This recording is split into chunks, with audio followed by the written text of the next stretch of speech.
Everyone knows Cerberus, the three-headed dog guarding the gates of Hades. Except the oldest Greek source to name him does not give him 3 heads. Hesiod gives him 50. Other ancient traditions imagined even more, while Greek vase painters sometimes showed only 1 or 2. So where did the famous 3-headed Cerberus come from? And did those 3 heads actually mean anything at all? The dog everyone thinks they know. Today's Cerberus seems impossible to mistake. 3 snarling dog heads, a monstrous body, and the entrance to the underworld behind him. Put those pieces together, and almost anyone who knows Greek mythology can name the creature. But that familiar image hides a problem. Greek mythology was never controlled by one author, one sacred book, or one official design sheet. Stories were sung, performed, painted, retold, and reshaped across different cities and centuries. Cerberus changed with them. Even the earliest Greek epic poetry does not give us the neat 3-headed portrait we expect.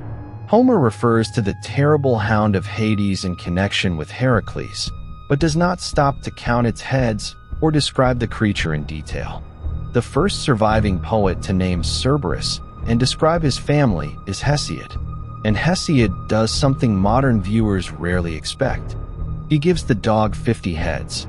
So the real mystery is not simply why Cerberus had 3 heads. It is how 3 became the version that survived in our imagination when ancient Greeks themselves never agreed on the number. If you enjoy seeing what the ancient sources actually say behind the familiar image, like, share, and tell us in the comments which Greek monster we should investigate next. Your support helps gods and heroes Unveiled keep digging past the simplified version of these myths. The earliest Cerberus was not 3-headed. Hesiod places Cerberus inside one of the most terrifying monster families in Greek mythology. His parents are Typhon and Echidna. His siblings include Orthus, the hound connected with Geryon, the Lernaean Hydra, and the Chimera. In this family, normal anatomy is almost the exception. Hesiod calls Cerberus the brazen-voiced hound of Hades, a raw flesh-eating monster who is relentless and strong. Then comes the detail that changes everything: 50 heads. That number should not be treated like a zoological measurement. Greek poets often used impossible numbers to make monsters feel beyond ordinary nature. Hesiod also gives the 100-handers 50 heads each, while their very name emphasizes their 100 arms. Cerberus belongs to that same world of overwhelming, multiplied anatomy. And the tradition did not stop at 50.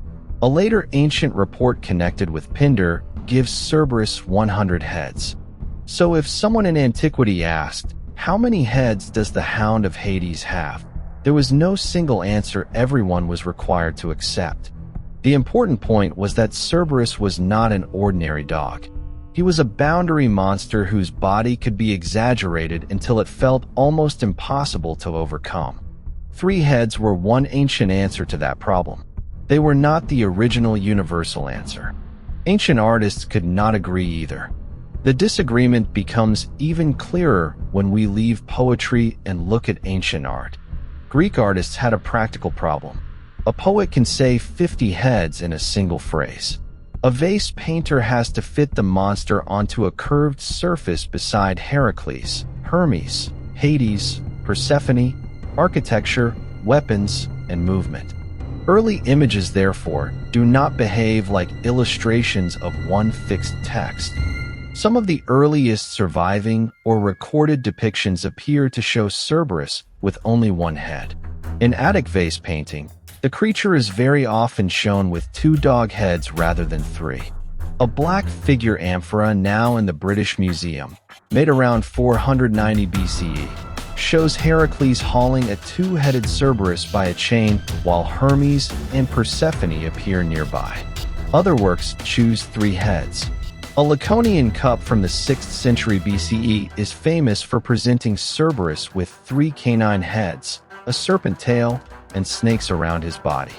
That means the 3-headed image is genuinely ancient. It was not invented by modern movies or games, but it existed beside competing images. 1 head, 2 heads, 3 heads, 50 in Hesiod, 100 in another poetic tradition. Ancient myth did not demand visual consistency. Different artists solved the same monster in different ways. Why 3 became the winning image? So why did 3 eventually win? Here we have to separate evidence from interpretation. No surviving Greek author gives us a simple explanation such as, Cerberus has 3 heads because each head represents this. There is no ancient manual that assigns a fixed symbolic meaning to head 1, head 2, and head 3. What we can see is that 3 works extremely well as a mythic image. 1 head looks too much like an ordinary guard dog unless other monstrous features are added. 50 heads sound terrifying in poetry, but they are almost impossible to show clearly in a compact scene. 3 heads immediately communicate that the creature is unnatural while still allowing an artist to give each face a readable form. That does not prove ancient vase painters consciously calculated the number for visual efficiency, but it helps explain why the image is so durable. 3 is also at home in a mythological world full of multiplied bodies. Hesiod's chimera combines 3 distinct animal forms and 3 heads. Geryon is repeatedly imagined as a triple-bodied warrior. Greek myth often turns multiplication into a sign that a being does not belong to ordinary human or animal nature.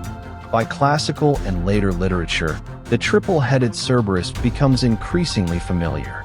Apollodorus gives the version many people know today: 3 dog heads, a dragon-like tail, and snakes along his back. That description compresses the older idea of overwhelming multiplicity into a creature an audience can picture instantly. The guardian at the one-way gate. The number of heads matters less than the job Cerberus performs. Cerberus is the watchdog of Hades. Ancient tradition places him at the entrance or near the waters and gates of the underworld. His purpose is not to wander the world hunting random victims. He belongs to a boundary. The dead may enter the realm below. They are not supposed to leave it. That makes Cerberus different from monsters such as the Hydra or the Nemean lion.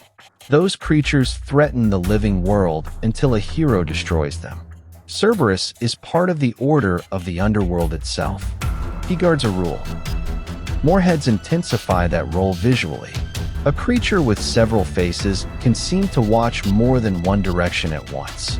It feels harder to surprise, harder to slip past, and less like a natural animal that might simply fall asleep facing the wrong way. But again, that is a visual reading, not an ancient sentence explaining the symbolism. The surviving myths care much more about the terrifying effectiveness of the guardian than about giving us a philosophical code for each head. Cerberus is frightening because the gate he guards is meant to stay closed. Heracles had to bring the guardian out alive.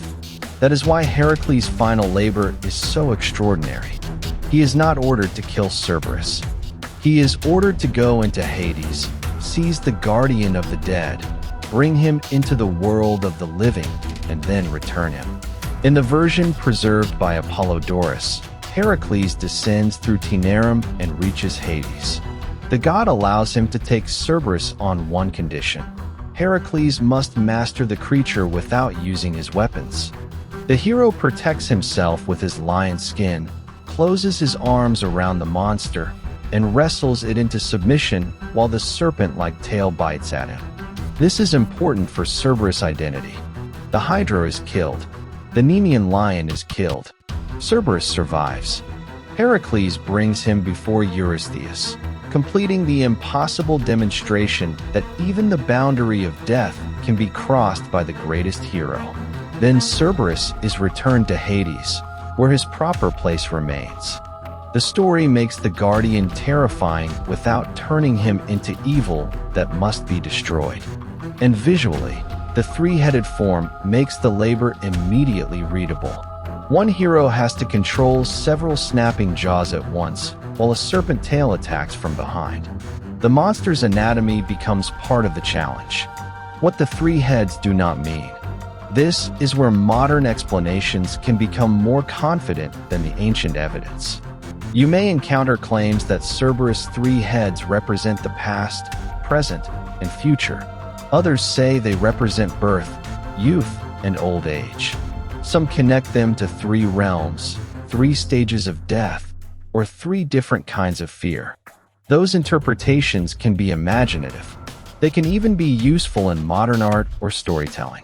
But surviving Greek sources do not give us a secure ancient explanation of that kind. The danger is that a neat symbolic answer feels so satisfying that it gets repeated until it sounds like something the Greeks themselves taught. The sources instead show something messier and more interesting. Cerberus could have many heads. Artists could reduce the number. Poets could increase it. Snakes could appear on his back, around his mane, or as his tail. The creature changed while his identity remained recognizable. What stayed stable was his relationship to Hades, the threshold of the dead, and the impossible labor of Heracles. So the safest answer is also the most revealing one. We do not know of an ancient Greek text that tells us why exactly three heads were chosen. We know that three became one powerful ancient form among several. Why we remember three? And that may be the most interesting thing about Cerberus. Myths survive by changing. The 50-headed hound of Hesiod is ancient. The two-headed dog on Attic pottery is ancient. The three-headed guardian is ancient too. None of those facts cancels the others. Over time, however, three became the easiest version to recognize, reproduce, and retell. It keeps the idea of a many-headed monster while giving the audience a form that can fit on a vase, in a sculpture, on a page, or in a single mental image. That is why asking, why did Cerberus have three heads, leads to a surprising answer. Because Greek mythology did not begin with one fixed Cerberus. The three-headed dog is not a secret code waiting to be decoded. It is the version of a flexible ancient monster that eventually became iconic.